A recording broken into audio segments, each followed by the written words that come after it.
gimana sih? Ini kan bulan puasa kok goda-godain cewek sih. Aduh. Siapa? Mas Tukul lupa ya? Irfan Mansur. Jeremy Teti. Temannya Irfan Mansur, Bang. Ya ampun, apa kabar Mas Tukul? Senang sekali bisa ketemu dirimu. Matching kita merah-merah ya. Gimana kabarnya gimana? Alhamdullah, subhanallah baik. Baik, alhamdulillah kecil. Mana teman saya tadi? Mana kok nggak ada? Astagfirullahaladzim. Mas.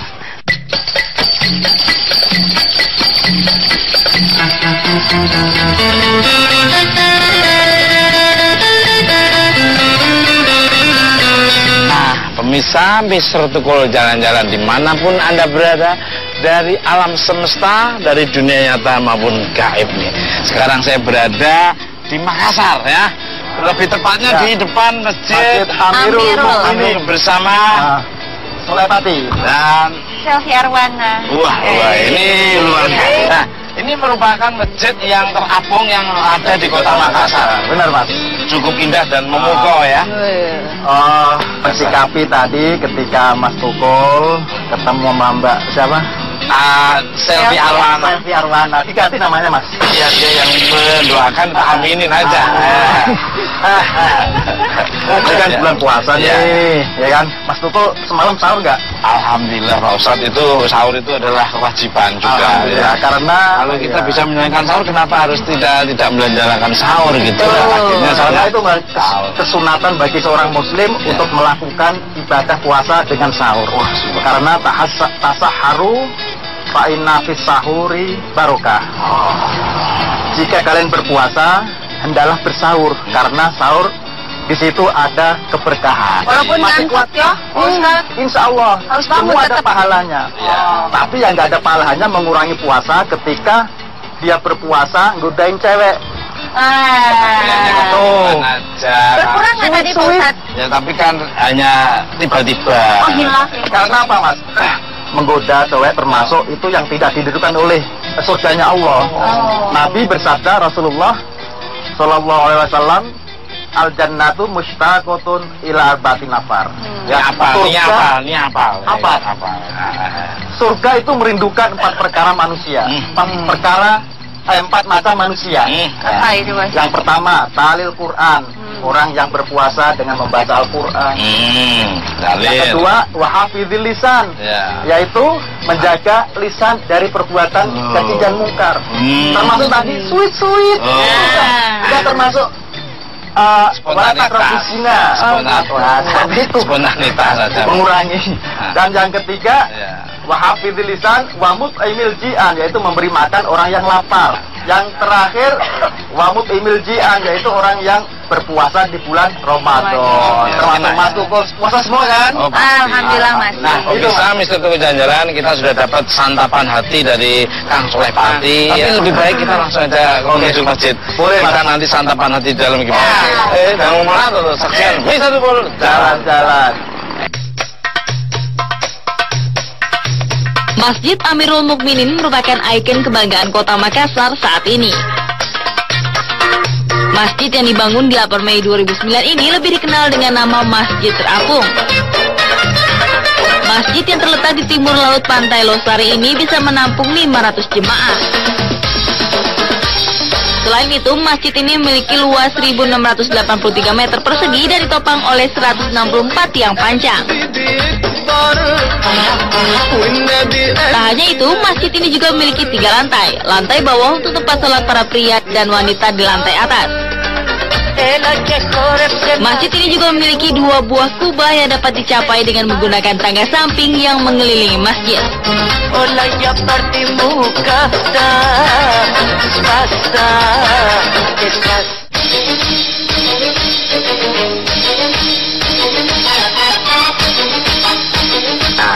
Assalamualaikum. Mas. Berdoa dulu. Ke masjid tuh bagus berdoa. Gitu ya, Pak Ustaz. Itu masjid. Ya udah ya berdoa bareng-bareng. Bismillahirrahmanirrahim. Allahumma ftah lana abwaaba rahmatik.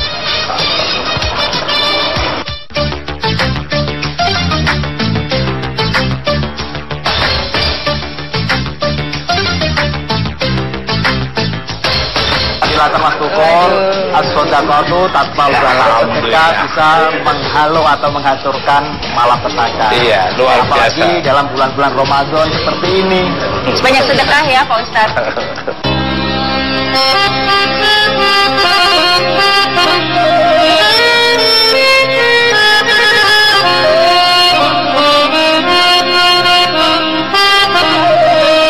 Pemirsa Mr. Tukul jalan-jalan dimanapun Anda berada, dari dunia nyata maupun gaib dan seluruh alam semesta.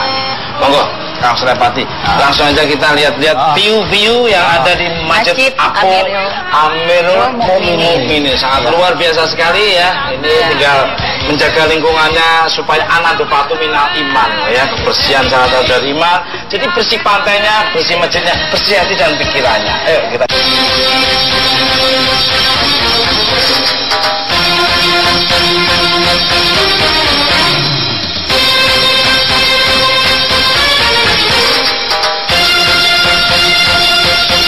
Luar biasa ya. Ini menjelang buka puasa tapi mataharinya sangat Masih terik ya. terik banget ya. Ini lagi aus-ausnya nih Pak. Tahan dulu. Tahan dulu ya Pak Ustadz ya. Hikmah puasa banyak sekali. Oh gitu. Ya, menahan nafsu makan, menahan lapar, menahan omongan. Banyak hikmahnya. Banyak hikmahnya. Masih kuat kan tapi kan. Insya Allah masih Pak Ustadz. Ngomong-ngomong dari tadi kita lihat-lihat kok Mas Tukul nggak ada sih Pak Ustadz. Gimana kira-kira Pak Ustadz? Kita cari aja yuk. Biasanya Mas Tukul kalau di masjid itu suka baca Quran atau wirid. Wah. Coba dicari deh. Memang Cari aja masjidnya ya. luas pemirsa, kamu Mbak Selvi mau cari Mas Tukul di mana dia kiranya. Yuk.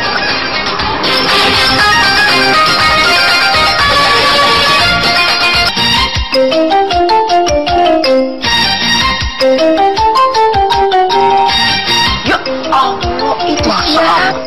Pak Ustadz. Astagfirullah.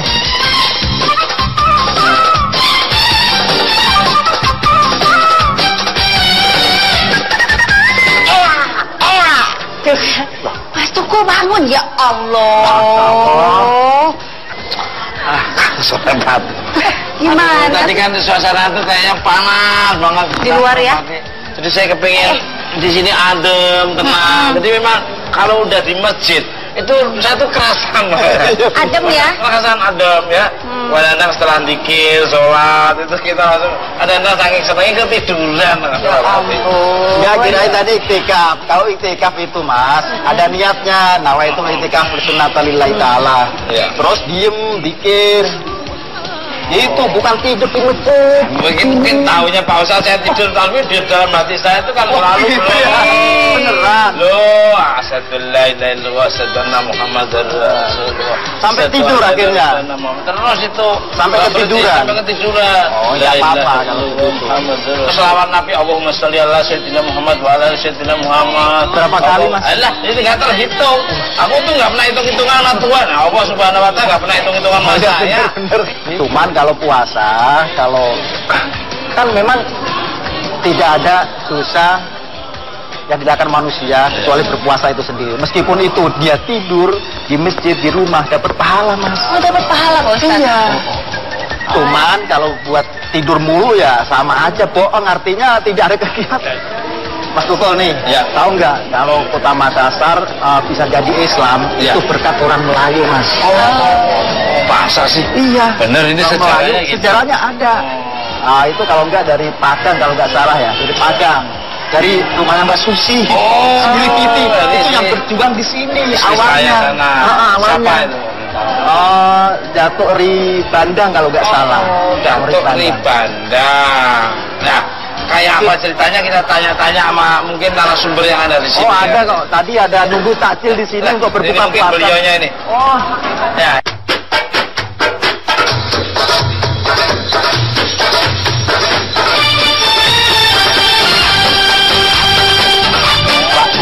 Ahmad M. Sewa.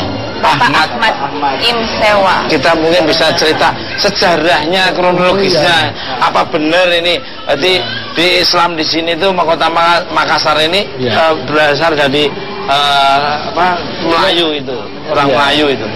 Jadi begini, Mas Tukul, Islam datang di Sulawesi Selatan itu agak terlambat dibanding dengan daerah-daerah lain Karena dahulu itu Islam dikembangkan melalui perdagangan. Sedangkan Makassar ketika itu belum menjadi pusat perdagangan. Nah, dalam sejarah bahwa yang pertama membawa Islam ke Sulawesi Selatan ini ada 3 datuk. Dan datuk itu berasal dari Minangkabau. Dia datang memang sengaja diundang untuk menyebarkan Islam di Sulawesi Selatan ini.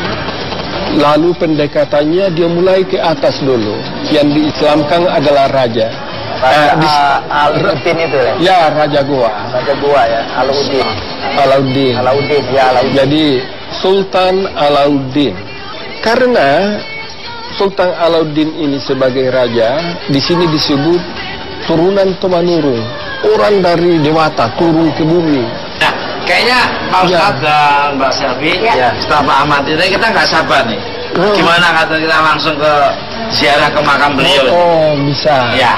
Nah, bisa Mr. Tukul jalan-jalan, kita sudah nggak sabar, ingin lihat makam beliaunya di mana dan seperti apa kondisinya. Terus Mr. Tukul jalan. Wah, langsung aja.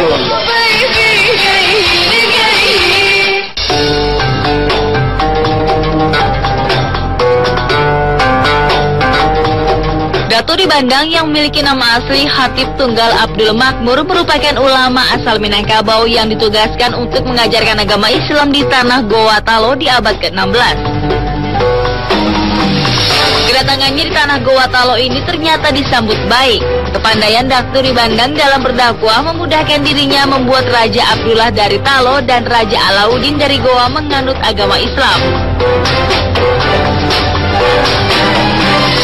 Hanya dalam waktu 2 tahun, agama Islam pun dijadikan sebagai agama resmi kerajaan dan masyarakat di tanah Goa Talo. Setelah berhasil mengislamkan masyarakat Goa Talo, Datuk Dibandang pun membuat sebuah pesantren dan masjid sebagai sarana pembelajaran dan ibadah umat muslim. Hingga akhir hayatnya, beliau tetap tinggal di tanah Goa Talo untuk mengajarkan ilmu-ilmunya. Makamnya pun terletak di Jalan Sinasara, Kecamatan Talo bersama makam para murid-muridnya. Habibi ya nuril aini ya sakin khayali asyik bali snin. Nah, pemirsa Mr. Tukul jalan-jalan dimanapun Anda berada, dari dunia nyata maupun gaib dan di seluruh alam semesta. Sekarang saya berada di depan makam Datuk Dibandang di Kota Makassar dan masih bersama Bapak Ahmad, Lepati dan Mbak Selvi. Bisa sebelum masuk makam biasanya Ustaz harus memberi doa dulu. Halo.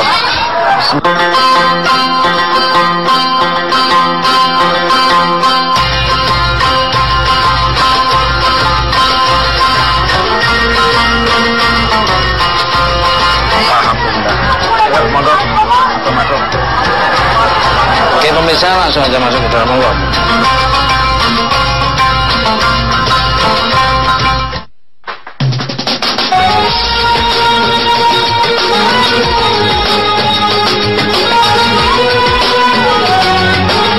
Nah pemirsa Mr. Tukul jalan-jalan, kita sudah berada di makam beliaunya ya ini ya. Nah kita mungkin mau nanya-nanya dulu ke Pak Ahmad. Pak Ahmad, kenapa Datuk Dibandang pergi ke Makassar ini? Iya, sebelum Datuk Dibandang ada, sudah ada saudagar-saudagar Melayu di Makassar.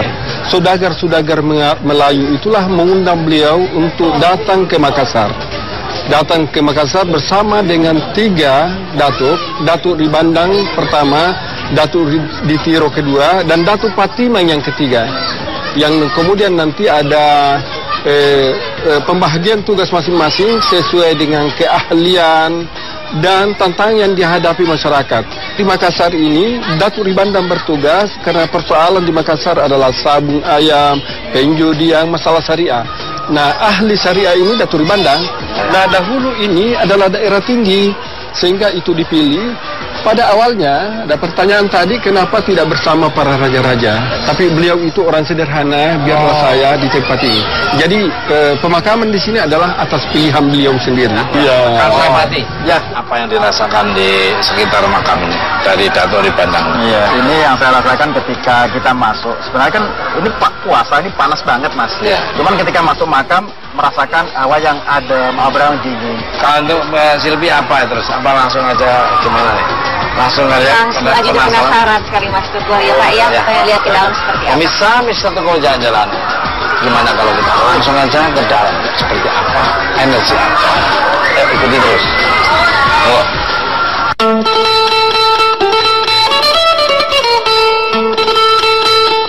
Ya, pernah katanya orang, Bu ya. Pernah bermimpi, katanya di bawah makam Datuk Ri Bandang ini ada kayak istana. Istana itu penuh dengan emas, perhiasan, pedang-pedang perang, tombak ada di bawah itu. Tapi orang tidak biasa tembusnya begitu. Tapi kok dalam mimpi pernah dia lihat.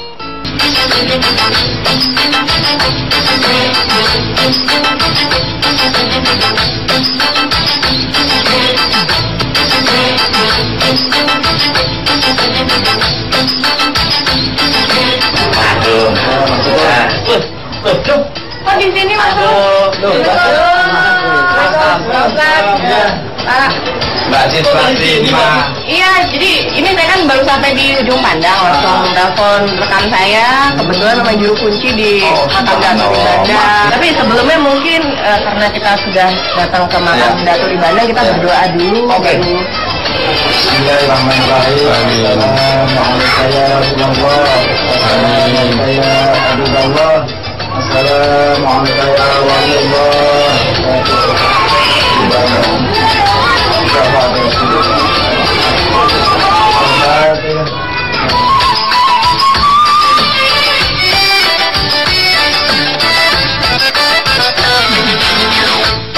Tapi ini tak lihat kuburannya makamnya seperti China ya. Karena ada keturunan. Oh, ada keturunan juga.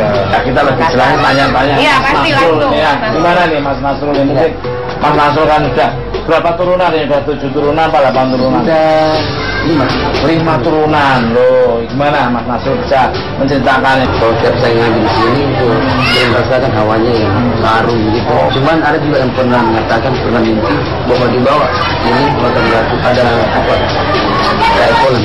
Ada kolam? Ada kolam. Ada yang bermimpi? Iya. Kolam seperti apa itu? Dia bilang itu ada Ada benda. di bawah istana. Ya.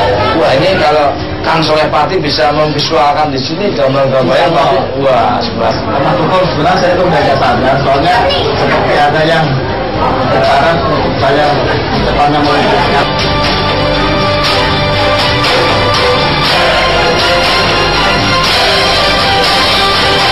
mungkin ada pesan-pesan dari Datuk nggak di Bandang waktu sebelum beliau meninggal? Datuk Ri Bandang ini boleh dikatakan penasihat keagamaan oleh Sultan Alauddin.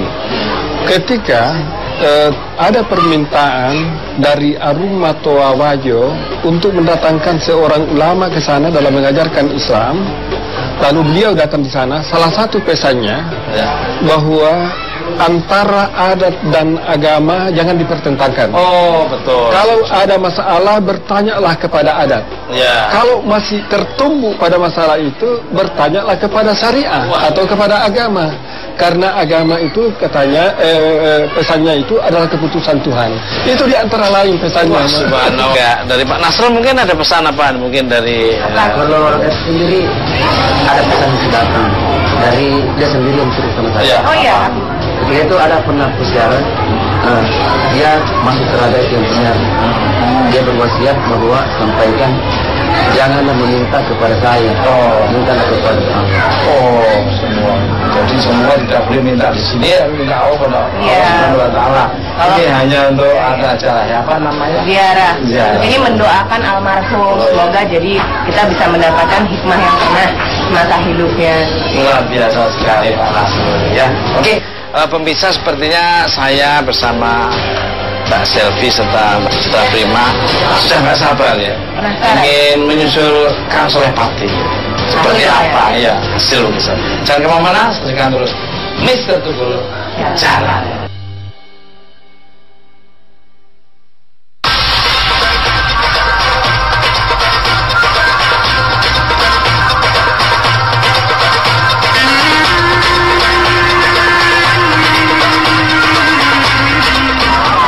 Pemirsa, saya tergugah di salah satu tempat. Di situ saya menemukan sesuatu yang memang bercahaya. Saya akan coba ke situ sebelum terus melukiskan yang ada di tempat.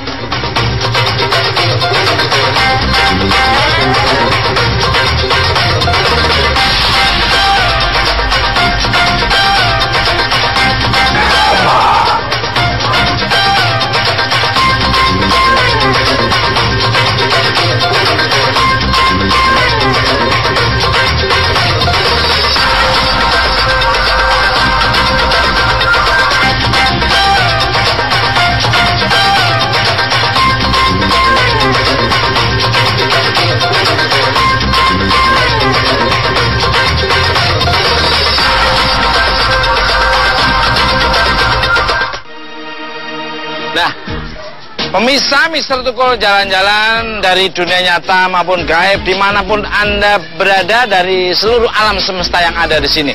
Ini hasil dari visual kanvas lukisan yang dilukis oleh Bapak Soleh Pati ini ya, luar biasa sekali. Apa ini Pak? Mungkin bisa terangkan. Ya, oke pemirsa, ini dimensi dari Dato Ribandang. Dari sosok beliau memang agak keturunan Cina, mungkin barangkali masih ada keturunan. Memang dia agak putih wajahnya, terus matanya sipit, tinggi besar, pakai jubah. Kesukaannya beliau pakai jubah putih, Mas. Jadi nggak pakai tongkat. Dia suka berjalan di air. Bahkan ketika yang saya tangkap yang saya tangkap ketika dia sholat ada di atas air. Sebenarnya itu kodam dia itu ular, itu dipakai untuk sajadah Mas, sholat. Iya. Makanya iya. Ini yang saya tangkap ketika saya masuk ke dimensi lainnya, yaitu tadi saya sempat jalan ke sana, itu ada salah satu pohon, dan di situ saya rajah karena saya susah untuk membongkar dari hijab yang ada. Di situ saya tulis abwabun atau babun, artinya pintu.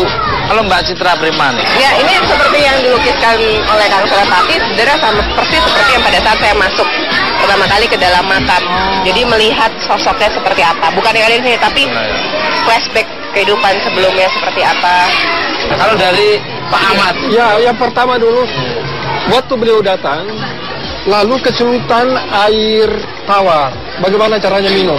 Kalau tongkat itu yang dipakai sehingga berubah jadi air tawar. Jadi ini luar biasa. Luar biasa. Kalau dari Pak Nasul sudah ada yang mau tambahin? Ya, terima kasih kalau gitu Pak Nasul. Mudah-mudahan bermanfaat oleh pemirsa di seluruh dunia nyata maupun gaib di alam semesta ini. Ya. Salam hormat buat keluarga, sukses. Ya. Mas Tukul, karena kita tadi berangkat dari Masjid Amirul Mukminin, sekarang kita kembali ke masjid. Masjid Makmur adalah masjid merupakan peninggalan atau penghargaan kepada Ratu Ribandang. Luar biasa. Penasaran pemirsa di mana tempatnya? Ikuti terus Mr. Tukul Jalan.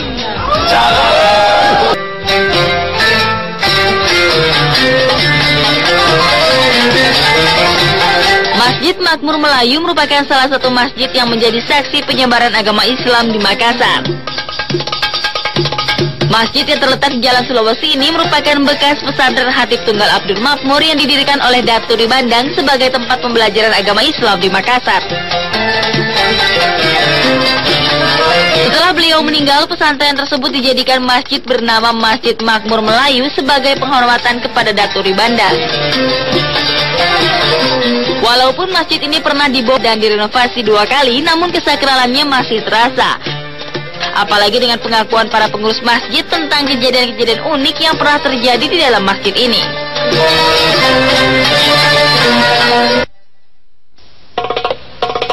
Nah, pemirsa Mr. Tukul Jalan-Jalan, sekarang saya sudah berada di depan Masjid Makmur Melayu di Kota Makassar. Saya masih bersama Bapak Ahmad, Kang Soleh Pati, Mbak Citra Prima, dan Selvi KDI. Monggo Pak. Silakan.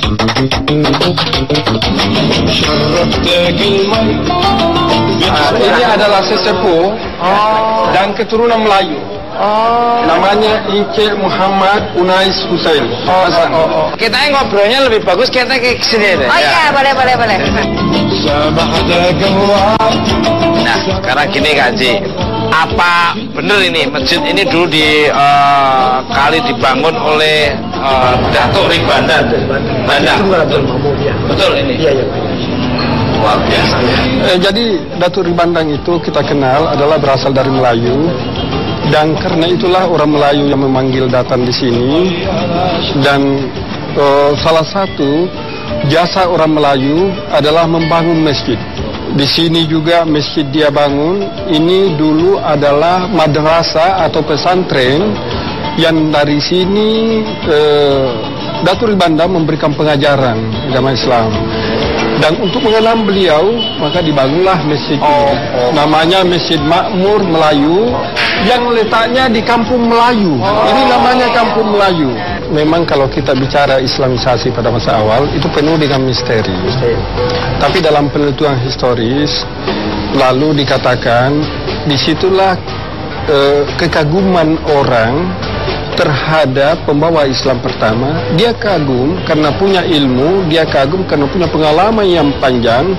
Bisa dibayangkan dia punya pelayaran, lalu dia sekolah di Giri, lalu dia sampai kepada sini.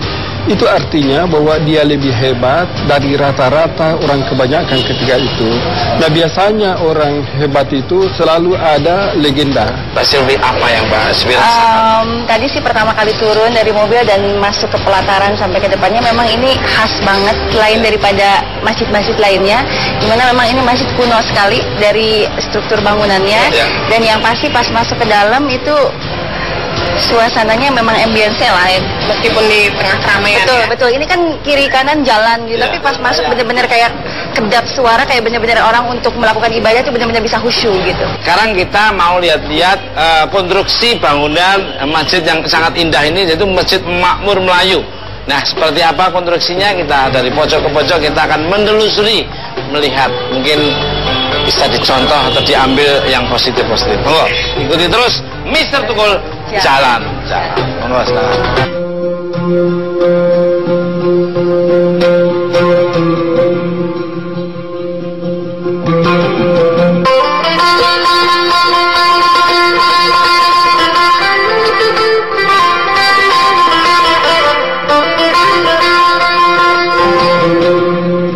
Nah, pemirsa Mr. Tukul Jalan-Jalan dimanapun Anda berada. Sekarang saya mau nanya ini ke Encik nih. Makam di sebelah mimbar itu makam siapa nih? Katanya ada makam. Itulah makam imam pertama dari masjid ini. Imam pertama? Ya, namanya Imam Datuk Imam Balajati. Kenapa dikatakan Imam Datuk Imam Balajati? Karena dia punya rumah di Kampung Keca di sini adalah Sumur dan di Kayu Jati. Nah, Encik, kalau diizinkan ini, boleh nggak kita kasih tahu di mana makamnya nih? Nanti Kang Solepati sama Mbak Citra Bima tuh senang hal-hal kayak gitu. Monggo, gimana? Kalau boleh persis sini, samping tembok sini. Nah.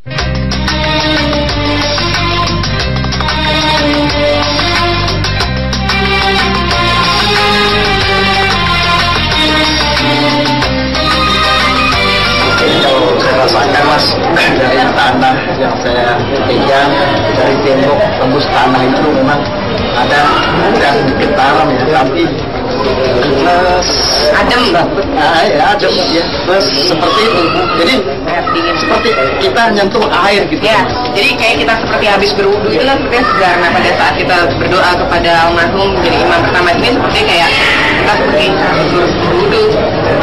Jadi menurut Kang Solepati dan Mbak Citra itu kelihatan ada rasa kesejukan yang ada di dalam itu.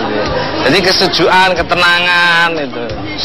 Jadi ada rasa kesejukan luar biasa sekali ya. Nah, sekarang kita lihat masjid-masjid lagi di sekelilingnya yuk. Yuk. Monggo. Ya, yuk, monggo.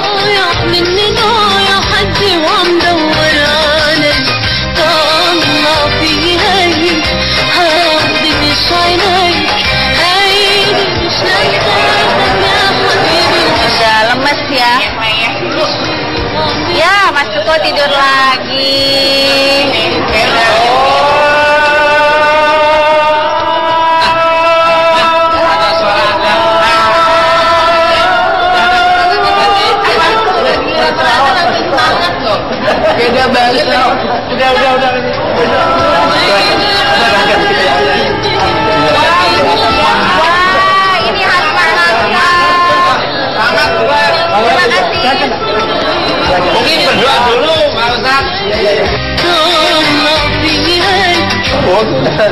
Bismillahirrahmanirrahim. Allahumma laka syukru ya Allah ya